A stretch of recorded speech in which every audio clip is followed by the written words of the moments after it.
Hello and welcome to Hey, I Loved That Movie, the podcast where we rewatch the films we loved when we were younger to see if they still hold up. I'm Dan. I'm Michael. I'm Helena. And I'm Jamie. And for this episode, we watched Robots.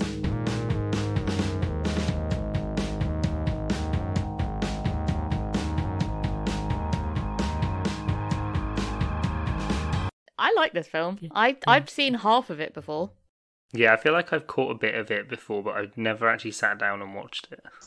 It's a great film. Yeah, I remember seeing this when I was younger. I can't remember exactly when this came out. It was early 2000s, I guess.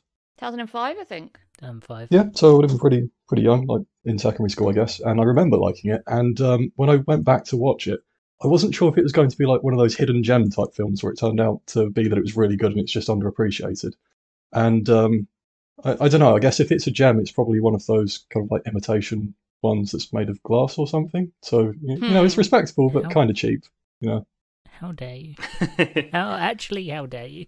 This is a great film. I wouldn't describe it as a hidden gem. No, because it's I wouldn't obviously either a on gem. rewatch. Obviously a gem. Everyone should know this film.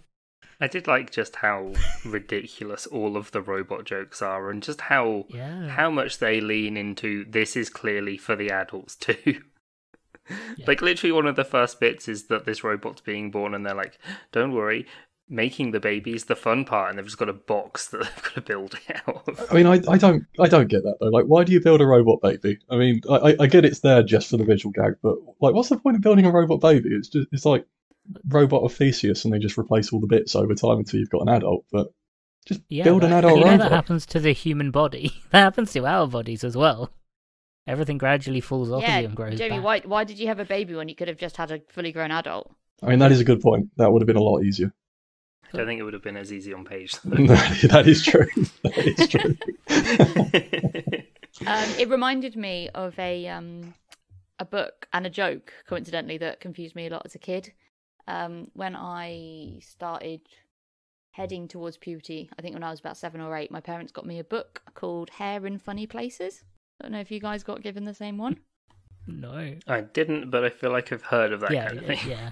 And it goes through the whole, like, this is what happens to you during puberty. Like, your bits get bigger, they get a bit furry, girls start bleeding, boys might start having other stuff going on. I must admit I glossed over that bit in my mind. And then at the end, it said, then your parents met, and then the last line is like, and then they made you. And my dad always went, oh, they left out the fun part. And I'd always be like, what does that mean? Oh, that's a solid joke. And yeah, it took me a long time to be like, God damn it. My dad was talking about sex. Yeah. So, Michael, was this one of your favourites then when it came out? No, I just watched it a lot. It sounds fair. like It's very cute and very visually pleasing. we had it on DVD, I think. I just kind of liked it, so I kept watching. I like the stupid jokes in it. I'm a big fan of this kind of humour, I think. Yeah, I think it has a lot of really good visual gags, and the gags do hang together really well. So I think like that was definitely appealing, and that's what I liked when I was a kid. But I think you need a bit more than just a string of gags Also, thrown together. the cutting jab into modern day capitalism, and I will stand by that this film is one of the only true representations of the cyberpunk genre. Now, I will stand by that. I was taking a lot of critiques out of this, but I didn't know how much of it was intentional, because this doesn't seem like a film where too much thought was put into the nuance of the symbolism. I think quite a lot. I think this went through quite a few rewrites. I think it's quite deliberately anti-capitalist. Oh yeah, I for don't sure. think it's an accident. Yeah, because the thing that kind of struck me is like this is a bit like Cars in the sense that the world and the setting only holds together for exactly as long as it needs to for the purpose of the film. Yeah. And it's ridiculous if you think about it in too much detail. But like the kind of stuff the story was about, it kind of just left me thinking, where's the government? Is there a robot government? Like, you know, someone that will step in and stop soulless corporations from literally grinding up the poor and melting them down for parts? No. Nope. No, they're the same thing. Yeah, it's like the government is just this one mega corporation that apparently has a Makes very the very parts. low value on life. Because one of them says the evil mum robot says first the corporation then the city. says you can call it Ratchet City. So yeah, no, it is governed by companies, which is, what is that called when something's governed by industry? I suppose you could call it a corpocracy, or just Corpocracy. Yeah, capitalism. and like anarcho-capitalism or something. I don't know. Yeah, that's what this film is about. And like, I don't care if I think it's deliberate, because this went through like 8 rewrite versions before it got to this. Maybe there was a government, and they were like, that was adding to a layer of an extra layer of complexity. They didn't need in the end. Yeah, for a kids film, they were like, we better not go fully into like the trade regulations and stuff. And they had I don't know, like an announcement from like a Tony Blair bot or a Bush. Would it have been Bush in 2005? Yeah. Well, there were police cars. There were police cars. There were those the giant wheels with the electromagnets. Had the little flashing police lights. Those were like security bots that were cleaning the streets to get parts for. No. There were actual like when he was trespassing on the corporate campus, like this giant wheel turns up and like electromagnets him and like drops him on the pavement. And I wasn't sure if they were supposed to be like the police or just like corporate security. Yeah, they were like more like security. Private because there police. are no police, because it is owned by a single company. Well, it seems to be owned by a single bloke. Yeah. Mm. Yeah.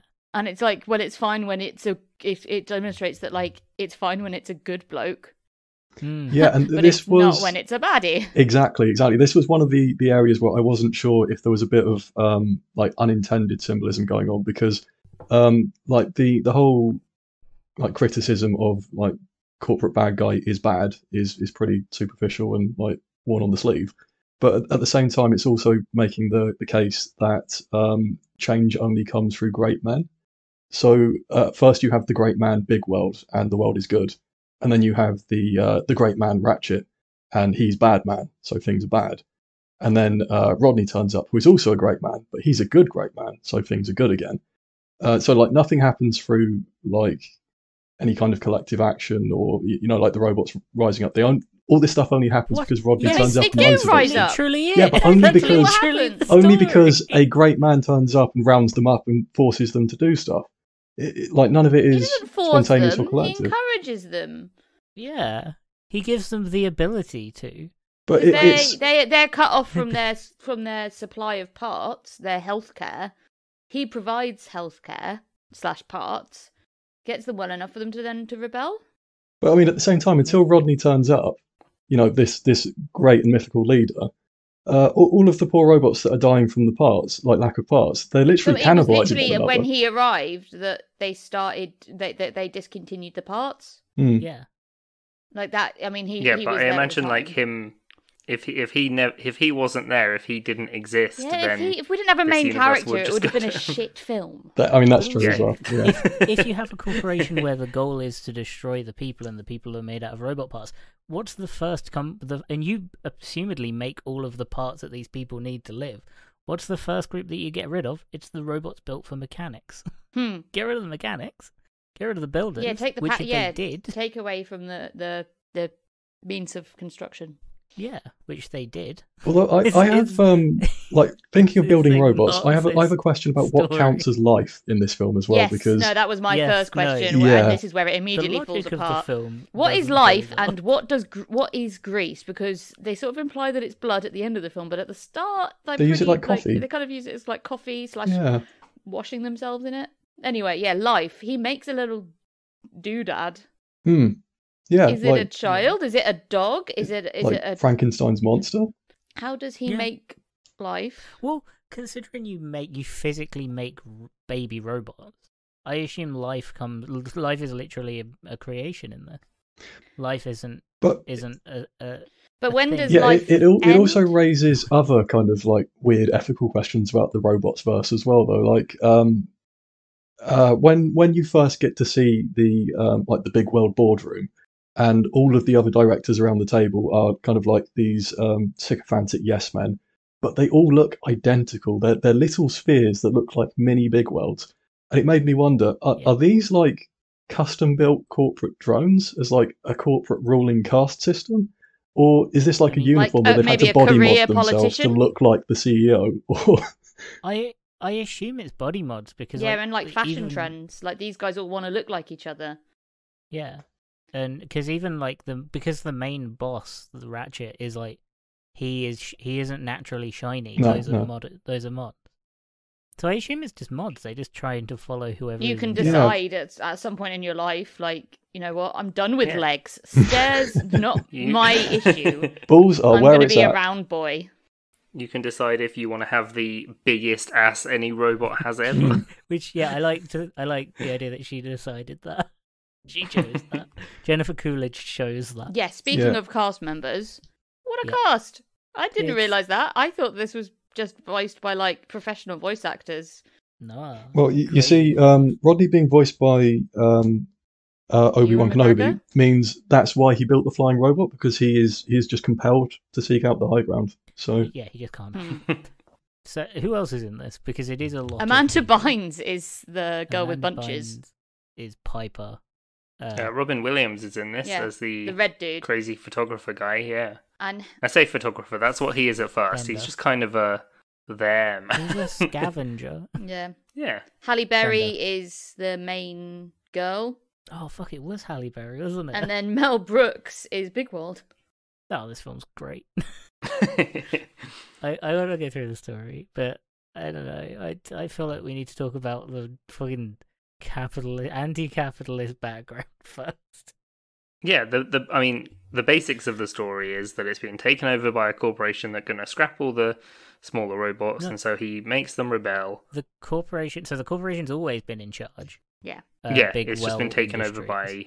Yeah, they got rid of... not Big World. Big World's not been seen for ages, for like the last 2 years, and the company that he ran has become very, very corporate and very much... instead of it being about supporting robots and letting every robot sort of be the best version of themselves... Yeah. It was like supporting creativity. It was like, no, we want to make money. Yeah. So convince robots that they need upgrades, not because they do, but because it's sort of shaming like the whole. I mean, at the time it was like, you know, the Special K diet, like everyone's got to be bikini ready, like buy our ship because you feel bad about yourselves, and this might help you be less of a shit. Yeah. It's pretty crazy to think that robots was like anti-body shaming. Yeah. It is. And the upgraded robots are like the perfect body shape, and everyone else is kind of funky. Yeah, everyone else is a bit janky. They're just the most efficient they can be. Yeah, but yeah, no. So Bigwell, when he was in charge, when he was in charge, it was very like open door. Everyone's allowed in to come and talk about your intentions. Other guy took over, said no, closing that. Although he didn't properly take over, he just kind of hid Big World away. Yeah, that's never really fully I thought I definitely got this missed. I reinvented this in my head. I always thought that Ratchet had like imprisoned Big World, not like basically sucked all the life and hope out of him and made him think that he doesn't really need to do it, like he's not worth doing anything anymore. I always thought it was like Big World was under a lot more duress and a lot more threat than he actually was. But yeah, in general, he's just kind of sad and at home. Yeah, that was my recollection as well. I think like we've probably just like Mandela affected this, where we both had this recollection that Big World wasn't actually a completely shit robot when really he is pretty bad. He really lets the side down. Yeah. I also imagined that, which I think might have been a more interesting and slightly more evil film, was that rather than, you know how they had the closed door policy at the for the inventors, where it was like, no, go away, he doesn't want to see you anymore.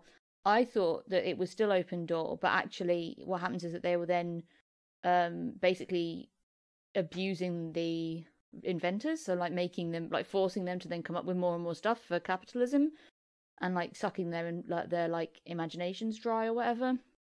Yeah.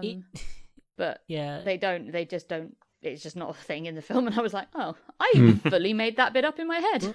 The other thing that I think is interesting as well is like Cappy, the lady that's in the boardroom, is Halle Berry. Yeah.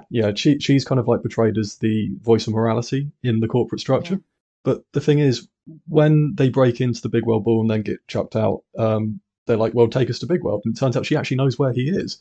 So Yeah. she's seen all this terrible stuff that's happened, hasn't done anything to rectify it, hasn't gone to Big World directly to try and fix things. Like suddenly that recasts her character as being much more culpable than I initially remembered. Yeah, but I mean, that's the thing, isn't it? When you have someone that you massively respect and think is like one of the best people ever, and they say, I'm not going to do something anymore, you think, oh God, okay, they obviously can't for whatever reason. Like, it takes someone not accepting that as an excuse. But, I mean, yeah, maybe she should have, but at the same time, that's a hell of a lot of pressure. And then it's, she's not okay with what the new guy's doing, but at the same time, he only really once he does up the ante, she does really try, I guess, but not without a lot of support from the others. Yeah, I don't know. Yeah, I think if Bigwell had said that he wanted to step down, I imagine she would probably, like you said, she wouldn't want to interfere, would she? You can't be like, no, you have to keep going forever and ever. We need you, but especially if like the person that took over isn't immediately malicious. Yeah, which it doesn't sound like he was. He sounds like he'd stealthily started introduced. Although that does raise another question, actually. Like you mentioned, you don't want to necessarily force someone to do that forever, but do robots age? I mean, like obviously their parts wear out and stuff, but as long as seem to wear out. Yeah, their parts wear out and they age. I mean, Copperbottom ages. They added parts to him, made him bigger. Yeah, but they were you grow up, but then that was an intentional choice. It was more like you can just have get to the point where you need more parts than you can get hold of. But I think it's not clear, is it? In the same way, it's not clear at what point you would die as well. Is like, okay, so if you don't get that when you're discontinued. Yeah, but also, like, is your consciousness just in one area, or like, could you survive as just a head? Yeah, like, could you put that head on another robot body? Yeah, because that's what Fender. He does do that, doesn't it? Because his neck breaks and his body has a consciousness of its own because he keeps telling it off because it's being clumsy and kicking his head around and stuff. Yeah, and he needs that like neck part to like connect the two. And his two arms arm wrestle, which is brilliant. Yes, I like that scene. Brilliant joke. I assume that the head has like the main like center brain personality soul bit, and each individual part has its own. Oh my god! I've just realised something that is taken over. Yeah. That is like overridden by the main brain. Yeah. Mikey, you saying that has just given me like a moment of inspiration. I know what robots is now. So people have speculated that Cars is like a post-apocalypse. I think robots is a post-apocalypse as well, but the robots are mechanized octopuses because they have exactly the same thing where all of their arms have their own brains and it's just like centrally coordinated, but they can fuck off and do their own thing. Robots are octopus. It was really... Wasn't that a Doctor Who episode? I don't know. Probably. I was thinking, Jamie, you know that book we read, Sea of Rust? Like that kind of thing, where it's like, oh, you've got to, post-apocalypse, you've got to get your parts, and if the parts aren't there, then you're kind of screwed. Yeah, that's exactly it. That's exactly the storyline to the children's films. But then it's like, so if they can use any parts, why is his dad going to die if he doesn't get the parts for his specific model? Or is it that he can't get any parts? Maybe they're not compatible. Yeah. I think he was probably just in like a hard water area where the limescale was building up a bit. Yeah, he was a dishwasher after all. Yeah, if you have... I guess there are certain things that can't be changed, like certain core pieces. Yeah. Or the company that made his parts decided that... Because again, the baseline like idea of cyberpunk isn't like corporation evil... you get cool robot parts. It's corporations will slowly introduce robot parts to you and then make them defunct to control you. Yeah. That is the core idea of cyberpunk. That is exactly what is happening in this film. I don't want to get an Apple brain and then it not be supported after 2 years. Well, I suppose in this case it's more like if you don't buy the latest iBrain, Apple's corporate hit squad will come around and execute you. Feed you into the recycling machine. Yeah. Which, like, to be fair, there might just be normal deaths, like going out of date and dying normally, but the junk thing, the evil Ratchet Mom, chop shop is the thing that's things eating people. Yeah. And taking them to the shop. That's her doing. That's not normal. That's not a normal death. They don't have them in like the weird side towns. Yeah, there's one in every town. You just didn't see it. That's the big city's problem. Yeah, I wasn't sure. Like, is she picking up corpses, or is she like picking up just like the bits? Because like we see bits fall off and fall out of people quite regularly in this show. Both. Well, I mean, like Fender's saying that if, like, as soon as you're in out mode, so like as soon as you're out of date, then the things go for you. And like you see a couple of times, the street sweepers like looking at him, like giving him the side eye, like you're going in my belly in a minute. So I reckon they are hoovering people up off the street. And then they're going, but then when they're going through parts, it's like, are they rifling through corpses? Yes. Yeah. But that's the other thing. Like when we were talking about like the whole body modding side, like is this just like their personal choice? They're refitting their bodies to fill a particular role, or is this like a robot car system? You've got the workers at the chop shop. No, I think it's. I mean, what's going on there? So I think they're slaves. This is LA. You're getting all the perfect, nice-looking people, and they're killing the homeless. Yeah, I think that's not exclusive to LA, but yeah. Yeah, it turns out the robots are made of Soylent Green. I think it is deliberately that way, where like before, let's say Copper, the Big World is the only company making robot parts, which seems to be what is happening. Yeah. Big World's idea was he would keep everyone going. He'd keep making parts for everyone, which isn't financially stable. Which is why the Ratchet kind of stepped in and was like, we can make everyone pay whatever we want because we will just make everyone else defunct and they have to upgrade. That's his plan. So yeah, I assume before he took over and you had to upgrade, that you could respec your body to be what you wanted to do. Yeah. Or what you had to do. Yeah, and like the dad said that he got respec'd as a dishwasher when he needed to start making money. Because he wanted to be a jazz musician. Yeah, and like Rodney turns a lot of his friends into BattleBots when he needs to, so... Yeah. What are robots eating? Nuts and bolts, wasn't it? They go to like a diner and it's... Yeah. And also their blood/coffee. This is very much a gingerbread man in a gingerbread house situation. Yeah, like Cars, as soon as you start thinking, you're like, that's fucked. You can't. Yeah, when you're not like, this is a kid's film with robots and it's nice and shiny and it has really nice, smooth animation. Like the bits where they're in the little roller coaster thing, I'm like, this looks really cool. Yeah, those were my favourite scenes. They're basically, like, it really scratches that Marble Run itch for me. Yeah, although I will say that their public transport is about as hellish as it is in reality, so for different reasons, but you know. This is Blue Sky. Blue Sky made Ice Age. Yeah. And avoided humans. We'll go back to that. They avoid you. This was their second feature film. No humans.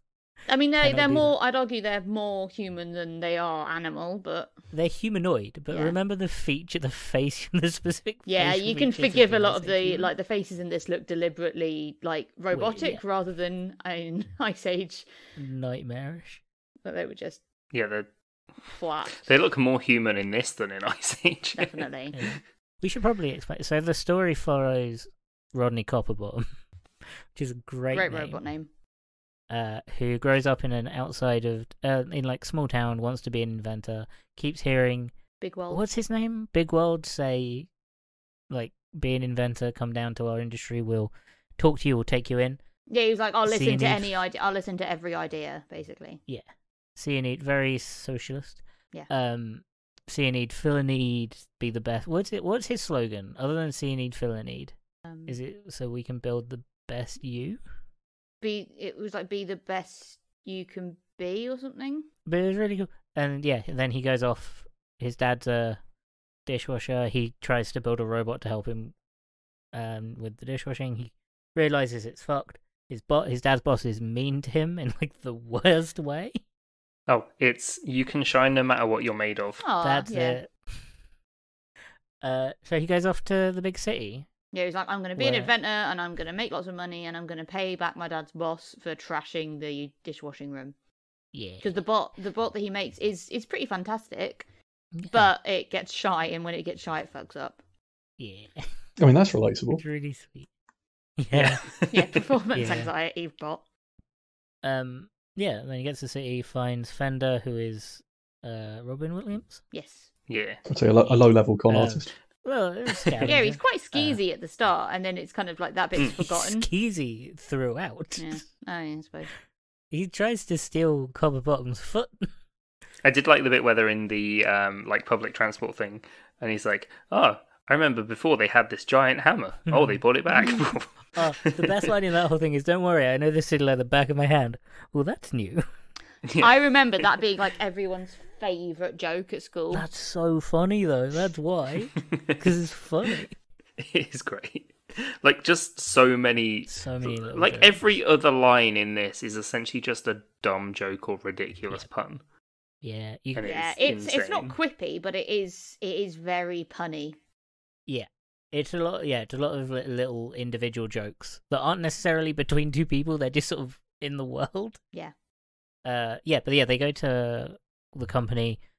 The little robot at the door, which, by the way, I think has an awful life because I don't think he can move from that. That's Tim. No, he Yeah, can. doesn't He, seem to he be does happy. have legs because he gets tipped out of the little Oh yeah, he cup does. holder thing at one point, and he has tiny little legs that are wiggling in the air. But Yes. yeah, Tim is just a giant dickbag, though. I think he fully He- deserves whatever purgatory he exists in. He's very funny though. Yes, he's very funny but very cruel. Yeah, he's very funny. Because he messes about Um, with the door, and he's like, "Oh, I'm here to see Big Rod." He's like, "Oh, okay, yeah, of course. Let me just get the Yeah, go on gate." in. But to be fair, Rodney does sort of sass him at the start. He's like, "Isn't the Yeah. gate supposed to always be open, bitch?"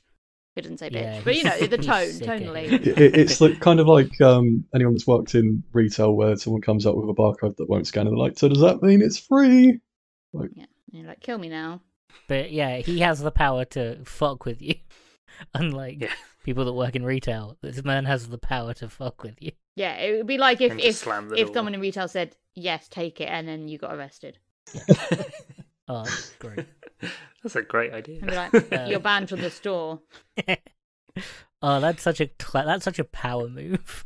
Working in retail, that is a power They move. said it was free. Did you? No. Sure. Well, No, you don't you confess. said it was free, sir, and then you ran off with it. Yeah. Then we meet. You meet Fender again after Rodney's kicked out and Fender's stealing his foot, which has a good Yeah, joke. where he's Rodney gets like magnetized as well because he ends up on one of the big Yes. And you robot get- things, you and there get just there's hair. stuff flying. Well, he tries to when he's finally like he's not going to be let in through the front door. He like climbs his in. way up and then accidentally crashes into the boardroom. Yep. And then gets ejected and magnetized, which was a very funny scene. Yeah, the clown hair. Yeah. I liked it when it was punk hair as well. It did a whole, and I liked it when it was a beard because I felt like it was like, oh, he's growing up. But But yeah, because it was like iron filings, but then like things were getting bigger and bigger that were following him. yeah, then he met up with Fender, who was stealing his foot, which has the great joke is even it might look like it might look like I'm getting smaller and smaller. It's because I'm running away. Great line. Yeah, it makes me wonder, like, did they just let Robin Williams go with it? and, 100%. Yeah, like 100%. improvise his lines, Aladdin style. 100% they did. I'm trying to remember. So we meet his friend. We meet Fender's friends, who are just a bunch of scavengers. And they Yeah, live with Piper. Aunt Fanny. Yeah. Well, you have Piper. You have a big robot. I can't remember his name. You have the hypochondriac robot, and a dog robot. A robot that doesn't have a voice box. Yeah, the green robot. I really feel like had a bigger part that was cut because they're just not really in it. Yeah, it feels like a lot was cut out. But we meet Aunt Fanny, who is Nothing been owned- cut out of her. she had actually no. In the English version, she was called Aunt Fan Was she? because of what Fanny means in England. Yeah. In English, in British, that got changed. Yeah, I'm surprised it wasn't just Aunt Booty or something. They make that joke. Yeah, Joke where he says, probably. like, "We can't call her Aunt Booty because Aunt Fanny has a dump truck of an ass." She is more Probably arse literally. than anything else. Did you yeah. know Other that on the DVD there was actually a bonus film that was included that was Aunt Fanny's Tour of Booty, which was like a short animated film that goes with it? I have definitely seen that. I remember that now you said it. It sounds like it's like she's going to be, going to war. Yeah, she might be. But voiced by Jennifer Coolidge, incredible. Who throughout all the recordings of her sounds kind of lost. Oh yeah. Jennifer Coolidge just kind of sounds lost, and that's perfect. She has the kind of spaced out ditzy, but very nice, Yeah, kind of helpful, and like she said, like she's very socialist as well because when Yeah. Rodney comes and is like, I need a place to stay. She's like, oh, well, see a need, fill a need. Oh yeah, she's got the hots for big one. And oh yeah. She's got that's a lot of robot. I did think the scene where Fender was showing Rodney how to do like armpit farts was quite funny, and then Aunt Fanny just lets one rip, and it's bad enough that it kills a street light that's outside. And like the next day, the next scene, there's like a chalk outline around where the street light used to be. Yeah, that was a good bit. Yeah. So are the streetlights alive? Are some people's lives to just be streetlights?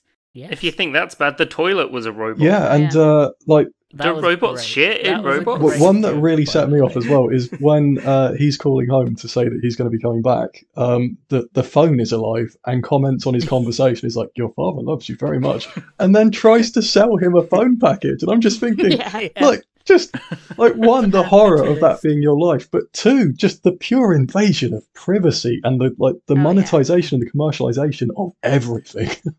Capitalist dystopia. It's almost like, when you'll say something on Facebook chat and then suddenly you'll get all these targeted ads. Yeah. Yeah. Just directly. Yeah. Yeah. Predicted it. Robots predicted. Robots got it right. Again, Robots is the only true adaptation of a cyberpunk film. It's the only true cyberpunk film, and I will stand by that. Because everything else doesn't quite get it. Doesn't quite get that it's not about company bad, it's about company replacing your parts. Yeah. Company making you buy parts and then forcing you to upgrade them. That's what it's about. Anyway. It's also about dumb jokes. I like that when they're at the party, they order a screwdriver. Yeah. Yeah, we also learn that, so Ratchet, the evil boss in charge, his mum owns a chop shop, which we learn about through song. Yeah. Yeah. But this film isn't a musical. And it's the only song in the film. There's one, diegetic song in it, and it's about the chop shop. Yeah, that was really surreal, because I was like, wait, is this a musical? How? And if it's a musical, why is this the first actual song? Just that one. So did all the other songs suck, do you think? And they were like... It wasn't... I think it was originally a musical. I'm taking it as a meta-commentary of the fact that it ended up on Disney+. That's very funny, actually. Watching robots on Disney Plus is very funny. I think it was originally a musical, and they decided to keep that one song, I think. And 5 seconds of Hit Me Baby One More Time. Yep. I mean, there's a lot of pop songs in this. Yeah. There's a lot of needle. Not as many as Charlie's Angels. Yeah, true. But there's a lot they don't fully exploit the 20-second fair use rule. No, only sometimes. Only perfectly. Oh, they do have Singing in the Oil, which Robin Williams performs. Yeah, performs Singing in the Oil. The main story... Basically, they need to speak to Big World. They know that Big World's going to be at this ball, the Big World ball. So they're like, well, we'll break in. So they dress all fancy, but he's not there. He's not there. So that's when they learn that they're all being forcibly upgraded. Yeah. Everyone's going out of commission. Yeah. Outmoded, I think is what they call it. Yeah. Rodney's he's going to fix everyone. Yeah, it's we need to go and get Big World, and we need to get him to basically take back power. Well, he looks around and says, you can fix people. He proves that you can still fix people. Yeah. Without upgrading. Which, hey, what are we doing? Right to repair? Robots predicted it. Right to repair, and he just had the right to repair people. That's terrifying. Let's never want to have that conversation. Well, I mean, isn't that an issue with our, healthcare system being gutted and destroyed from the inside out? And our right to... Yeah. My right to maybe just rip my tooth out with a pair of pliers instead. I've done that before. It's very painful. Yeah, it was tempting, but no. It is, isn't it? It really is. You hit that point, you're like, no. You're like, this pain isn't going anywhere. Let's make it worse. Yeah. Anyway, they set off a big Domino's chain in Big World's house, and it's a big. They break into Big Big World. They break in, and they're like, "Oh, something's definitely going on," because they get to Big World's house, and there's newspapers everywhere. Yeah, he's not. And there's new writing. There's new. Yeah, so he's not answered the door in 2 years. Oh, I guess he's not. Big World just has depression. I Yeah, guess. that was such a shocker for me because I was sure it had to be something more complicated than like Big World lost his spark for life. No, he's just been Zest? stacking up dominoes this whole time. Yeah, and he's just been shut in and away from it all, and I guess it shows that how like Ratchet was so skeezy, but he convinced Big World that it was all be okay in his hands, and Big World was just like, okay, cool, now I can kind of chill out. Yeah, I still don't really get the whole corporate takeover angle because it's kind of implied that like Ratchet's mum was involved in taking Big World out, and like that's kind of why when I first started watching, I'm like, oh yeah, so he is in prison. And then I assumed that it was like he wasn't imprisoned. It was just kind of like chipping away at his like moral strength. But how did Ratchet's mum do that? Because she's like a horrifying violent monster. Yeah, maybe she broke it. And then it got cut or something. It does feel like there's a piece missing to the puzzle as to why Big World is like why he lets the takeover happen. Yeah, because like Ratchet himself is too like slimy and cowardly. It's not a proper takeover. Like because he can just it's still Big World. They don't rename it. There doesn't seem to be like a legal thing in place saying that like Ratchet is the CEO now and Big World can't take back power. Because most of the time you can't then just be like. You do tend to have a no takesy backsies clause. Well, I assume he doesn't. Like, he doesn't officially own it yet because his mum says to him, "You can have the company." So, yeah. Like, I assume it's to build. I guess he needs to build like trust. He needs to keep that trust with people. Yeah. So when they introduce the upgrades, it wouldn't have been like an immediate uprising. Yeah. Yeah, I guess it's about like consolidating power before they like actually bump Big World off because he's talking on the phone to his mum. He's like, I will kill Big World the way that I choose to, and then he turns up on the front door and he's like, oh shit. Yeah. Can we talk about the Chop Shop mum? Yeah. It feels like there should have been a lot more. Like she's just very evil. Yeah, she's got like predatory spider kind of, when they had the tiny little, or like one of those big fish that has a like anglerfish or whatever that have a big girl fish, tiny little male fish. Yeah.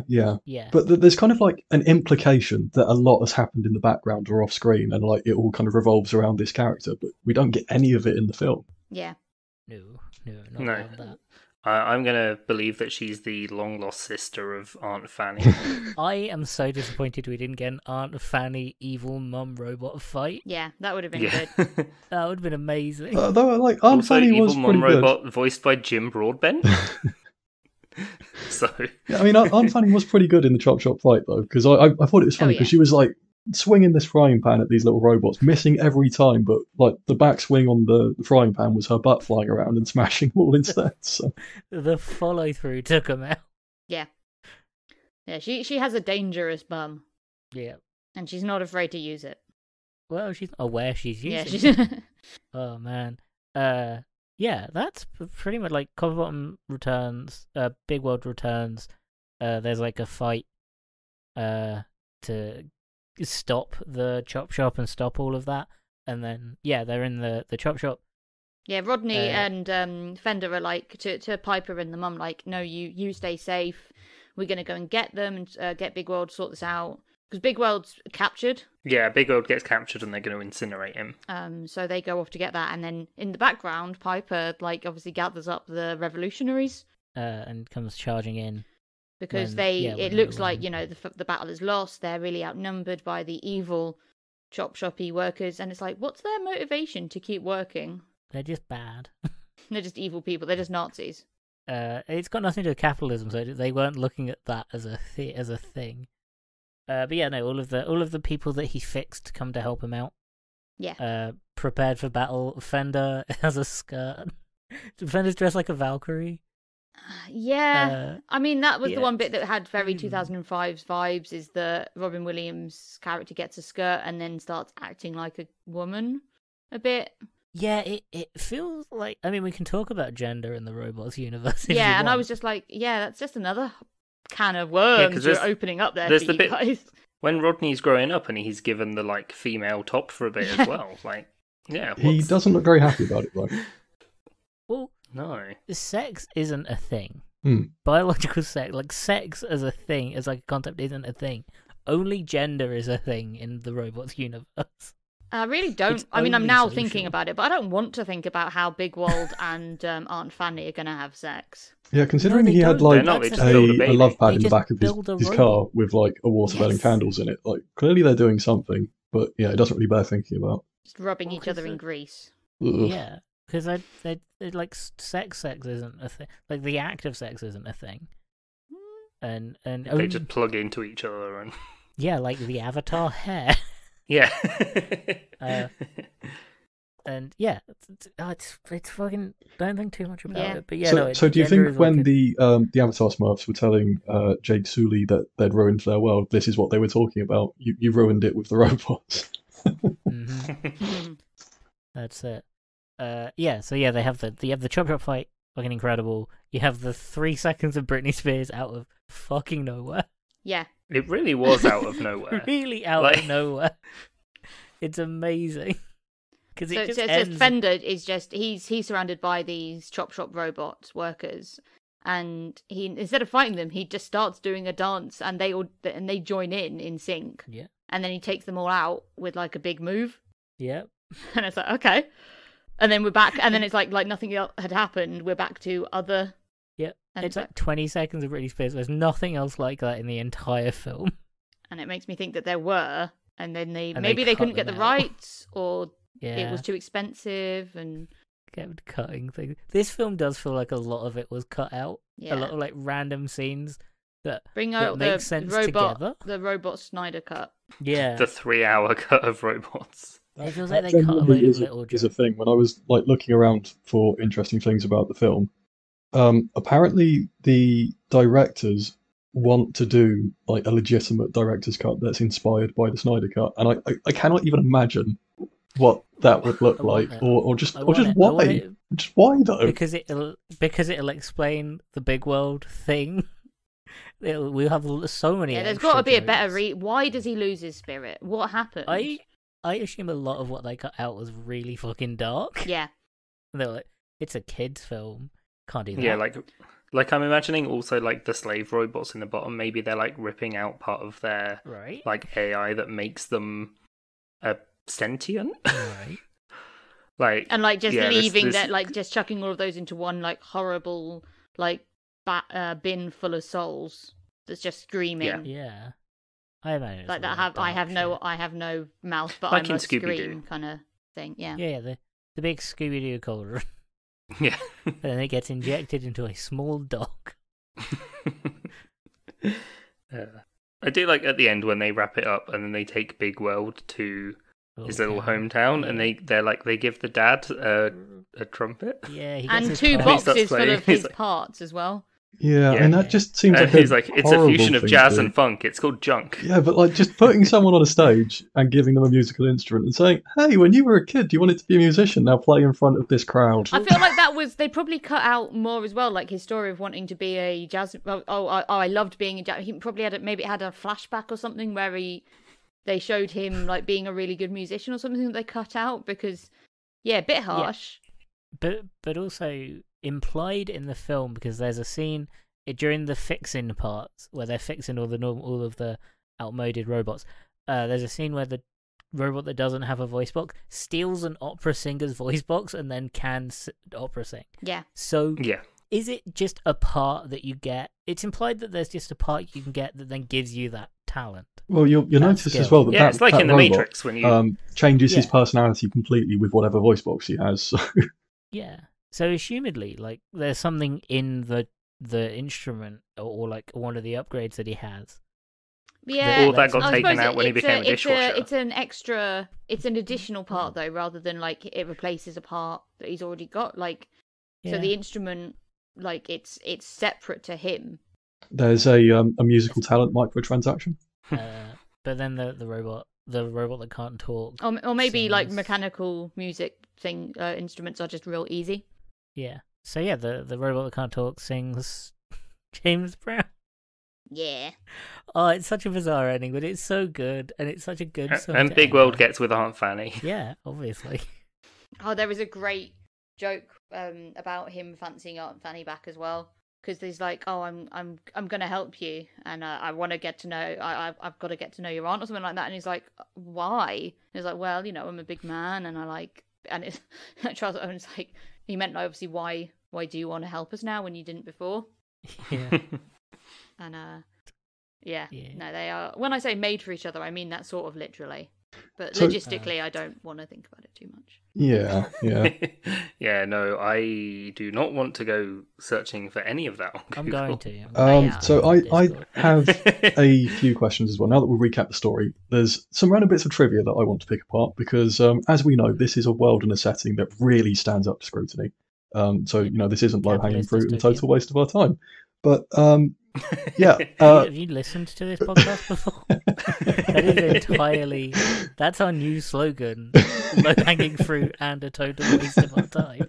Yeah, we're going to change it from one of two podcasts about movies to that. The slogan. So the question said in any recording. It's just on the logo. It's just on like a Twitter bio. Yep. Yeah, robot animals, or just animals generally. So we see robot pigeons, we see robot cats and dogs, but there are a few other like random throwaway references that make me wonder: are there real animals out there somewhere? So like Piper says, Piper rhymes like viper, and then does the whole hissy fangs thing. Are there snakes, or are they just robot snakes? But then during the just before the big fight scene, Fender also says that he's made of afradium and it tastes like chicken. And then later in the scene, he lays an egg.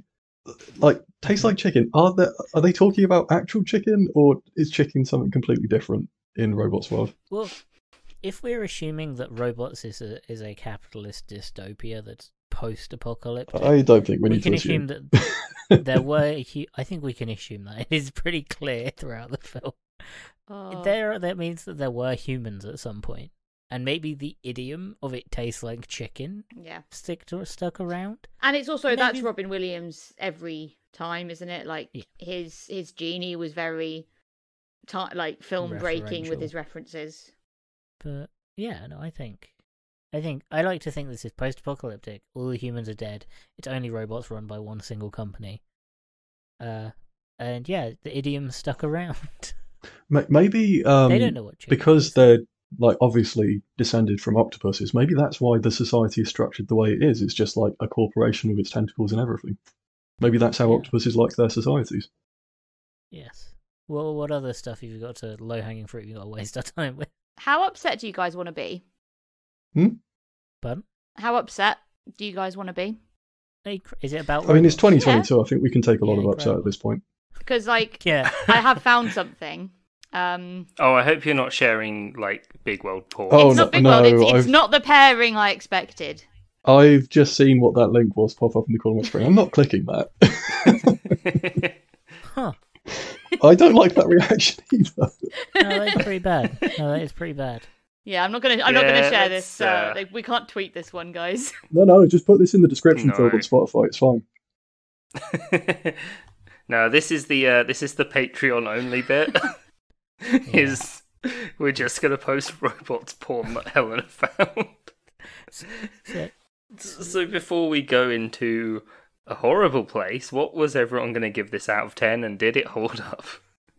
I think it held up. I think it held up pretty well. It's still stupid. It's as stupid as it was then. I'm just now realizing how much of a cyberpunk masterpiece it is. No, I think 7 out of 10. It's really funny. It's not perfect. It's a bit boring sometimes, but it's very funny. I loved the look of it. It's so clean. It's Blue Sky. Blue Sky are good. They do everything good. It's so much better than Ice Age, though, with how it looks. Yeah, because it was made 4 years later. Yeah, I know, but I'm just saying. It's not just 4 characters and snow. There are backgrounds now. And a lot of, motion kind of simulations and stuff, which were all really cool. Because I imagine that wasn't all done by hand? I don't really know how good simulations would have been at that point, though. I don't know how good motion tracking was back then. But yeah, no, 7 out of 10. I think it's funny. I like the use of music, as strange as some of it is.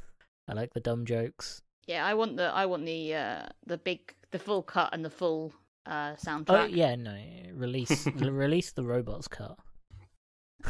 Yeah, Release the I'm full inclined to cut. agree. Sorry, I've got to get this photo off my screen and yeah. Okay, bye bye. Yeah. I had a really good time watching this. I'd definitely never seen the start, and that was really nice to actually watch the whole film. And yeah, the only thing that bothered me was just the sort of more glaring, just the glaring plot hole of why is Big World sad. But other than that, like it was a good time. It went pretty quickly. It was a joy to watch. You don't really have to think too hard watching it, and You don't.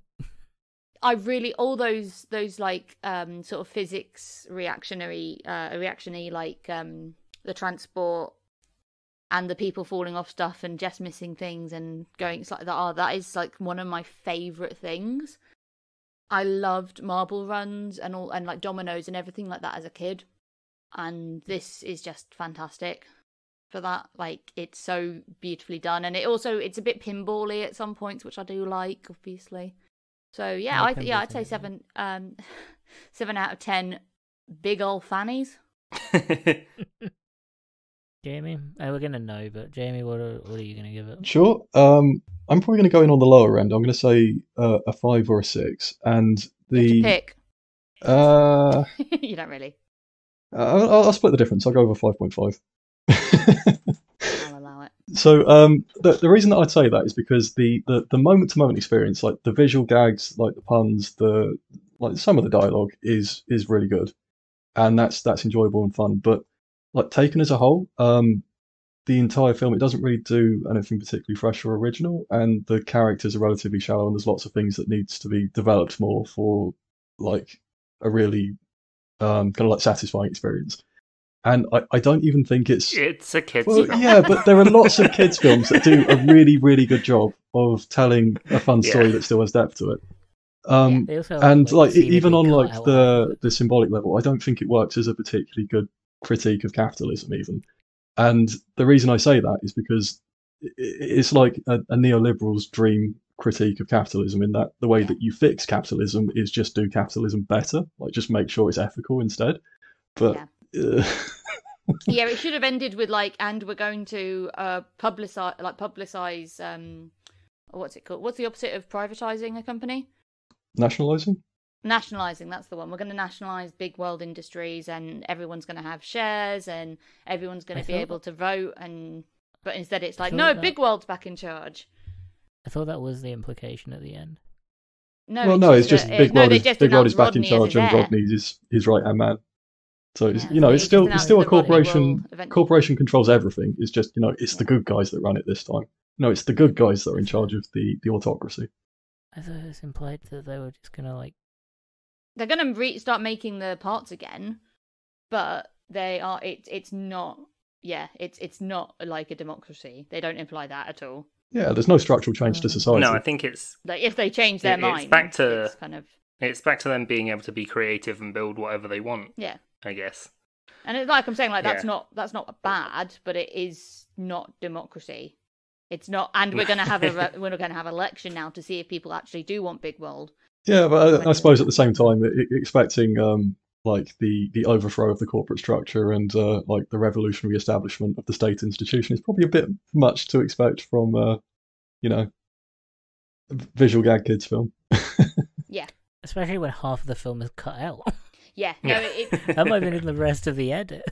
So we're saying release the Snyder revolutionary cut, or yes. No, just release the robots cut. Yeah, I really enjoyed this, considering I'd seen bits of it, but I'd never seen it fully. So yeah, it was good. Just entertaining. Loads of dumb gags, which I really enjoyed. Like the physics and everything was really cool. Story was pretty good as well. So yeah, I'd give this a 7 out of 10 times I thought if only Big World bought Twitter. So. Yeah. Yeah. You just start following all the big ladies on there. Like the plus size models. Yeah, that's the main difference to society. Is in like 5 years' time, all the robots are plus sized. Big World is exerting his influence on society's preferences. It's beautiful. All the lifts at my office at work are called like BBW and then a number. And it makes me giggle every time. Mhm. I'm like, yeah, you go lift. You are pretty big.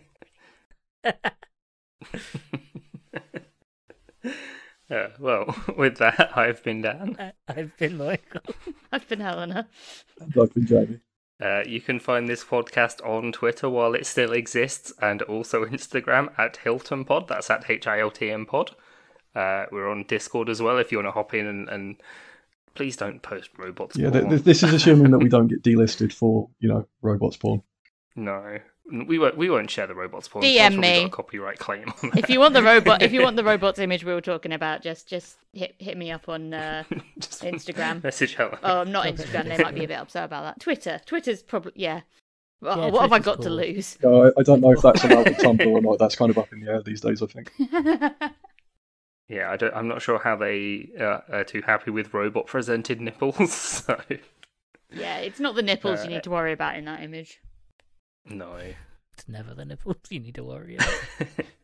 Anyway, we also have a Patreon where you can give us money. Yeah. And after hearing this conversation, I don't know why you would, but let's see. Ready? This time, we're going to use your Patreon money to make robots porn. I don't wanna. I've already seen too much, and I've seen exactly one. We're going to start a revolution. BBW robots. Yeah. Start building large robots. We're going to build robots extra thick. We're going to try and give them... So we're going to work out where the sentience is. And then we're going to make them fuck for some reason. Sentience is stored in the balls.